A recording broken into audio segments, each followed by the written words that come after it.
Hey everyone, Matt with Midwestern Gothic here. Today we are going to go over how to paint a T-Rex from Jurassic World. If you're a lot like me, you were hyped to see this new Jurassic World trailer. It is something right out of the Michael Crichton novel. The T-Rex swims along, flips the raft over, and the new design is so sick. Let's kick it off. How'd you do this? I'll show you. Watercolor color palette. These are some of my go-tos for dabbling in realism. They're all earthy tones when mixed, perfect for what we're aiming for today. There's a lot of ways to go about beginning a painting. For this, I'm going to begin with a singular unifying base color. I elected burnt sienna for this. It's a warmer, brighter brown, and it's so perfect for becoming the lightest tone at the very bottom of the paper through all the layers peeking through. What this does is erase the raw look of just white paper. You want to use a liberal amount of water, keep it diluted. This is really just staining the paper. Since I know the eye is one of the darkest points and focals, I start there. Not that it really matters. Clean your brush. Next, we're going to focus on shaping the piece using just the shadows. For this, I am using mostly ultramarine blue and not worrying about color or detail yet. I begin hitting the areas I know are in total shadow, using a little bit more of a concentrated mix and then thin it for other regions. So I started with the eye, between the jaw and neck veins, folds, hit along the jaw toward the teeth, and I'll pat in a little of the dark patterns for now as placeholders. I actually went a little overboard on the shadow mix toward the end of this, but that's okay. Some of the prominent scales and patterns, which then I'll kind of go in with a wet brush anyway, just kind of flatten it out.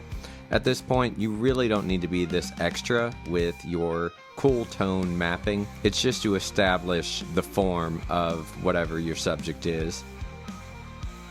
So, now it's time to begin localized or regional color introduction. I'm going to hit some of the warmest, lightest areas. You always want to work from light to dark with watercolor.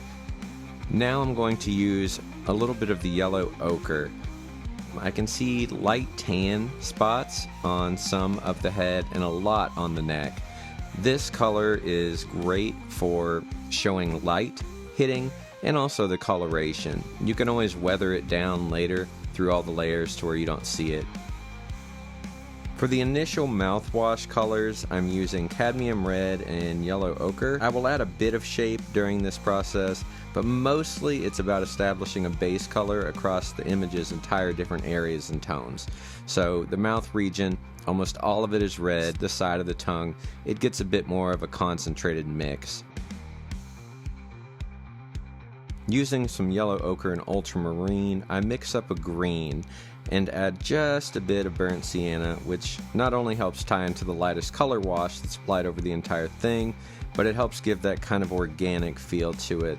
I can see a lot of earthy brownish green in my reference, and so I wash a lot of this across the head.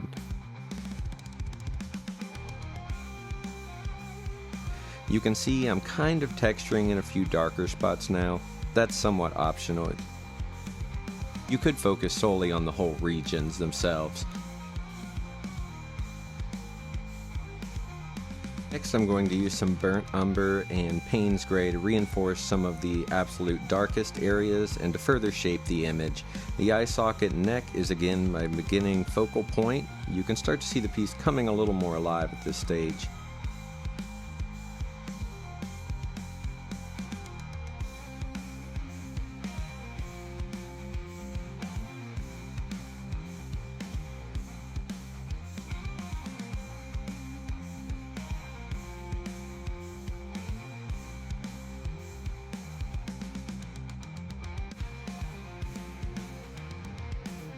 Using cadmium red, a little ultramarine, and a little Payne's gray, I'm going to begin some more layers on the mouth. Really, I should let the head sections dry before doing another layer on the mouth to avoid it bleeding over, but I like to live dangerously. Then add a bit more ultramarine, Payne's gray for the darkest part in the back of the throat, gradually adding a little more red as I shift forward into the mouth. Using a mix of this color with some burnt umber, I begin adding in a bit more shaping to the head, further reinforcing some of the patterns and scales. Just for the hell of it, really. I could shift to something else, but I've got it, I'll use it.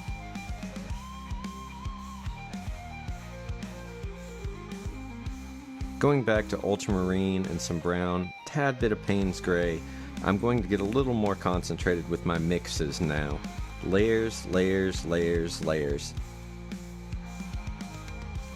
The eye and the ridge behind the jaw are my beginning focal points, then I'll gradually shape some more scales, keep it more gestured than extreme detail overall for this one, but still leave the impression that there's quite a bit of going on with the texture. More brown and burnt sienna in some places on the jaw to grade out all the light yellowish and the warmer tones. You can always darken later. At this stage, I'm applying yellow ochre to parts that still look drab or cold, dropping in bits of it into the darker shapes to give the illusion of form and lighting. Little yellow to fill the eye, little burnt sienna, and for the darkest mix you never want to use black, so I've kind of mixed my own using the same three colors as before: ultramarine, burnt umber, and Payne's gray, and begin the final run through and mouth layer, again fading to more diluted as we get more toward the end of the head. Using the same mix, I begin going back to hit scales into the jaw, things that were missed or went a little light the first time, and to weather down and color grade some of the areas that really need it.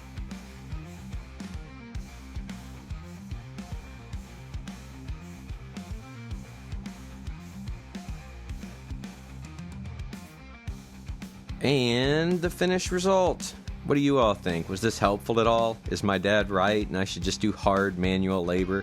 I honestly hated this quick drawing I did for this and was apprehensive about a reference photo that was partially obscured, but I think it turned out all right. What do you think? Let me know in the comments. I hope this has been of interest. It certainly excites us. Thank you.